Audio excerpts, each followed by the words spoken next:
Zoezi tumelipokea vizuri, tunashukuru, maana sisi wa hali ya chini tumepata msaada. Mimi nilianza zoezi hili kufuatilia eneo langu lililovamiwa na mwekezaji. Mafanikio leo nimeyaona sio mbaya, maana mimi Makonda alishanipa mwanasheria Baraka, amenisaidia mpaka ikafika mwisho napewa haki, lakini baadaye nikapewa sio haki tena. Nikaambiwa uende mahakamani. Baada ya kuambiwa nenda kapumzike, unaandikiwa barua yako ikafutwe hati ya mwekezaji. Nikageuziwa tena niende mahakamani, ndio leo nimekuja huko, nimepata mwafaka. Nzuri, tungeomba iwe inapita kila baada ya miezi 3 au 4 ili tupate unafuu watu wa hali ya chini. Nafanya biashara miaka 8 na nimepata wamiliki walionipa eneo wakiwa ni wamiliki, wanasema wenyewe ni wamiliki halali wa eneo husika, kumbe ni watapeli. Lile eneo ni reserve ya serikali na watu wote wanafanya biashara wakiwa kwenye uhuru na haki. Kwa mimi binafsi nimefurahi kwa kweli, nimepongeza serikali yetu ya Kitanzania, inachanganua matatizo ambayo yamekabili jamii kwa muda mrefu. Kwa wale wanyonge ambao wasingeweza kupata haki zao, wanazipata kiurahisi pasipo kutumia gharama yoyote. Wanawake wengi wananyanyasika katika jamii, wanapata matatizo katika mirathi, katika ardhi, katika ukatili wa kijinsia na mambo mengineyo.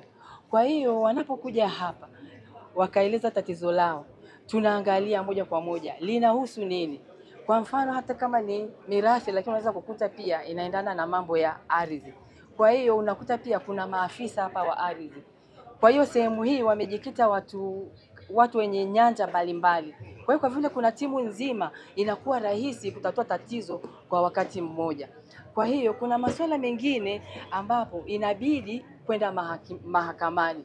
Kwa mfano kama mtu kuteuliwa msimamizi wa mirathi, lazima aende mahakamani. Mahakama ndio inamteua.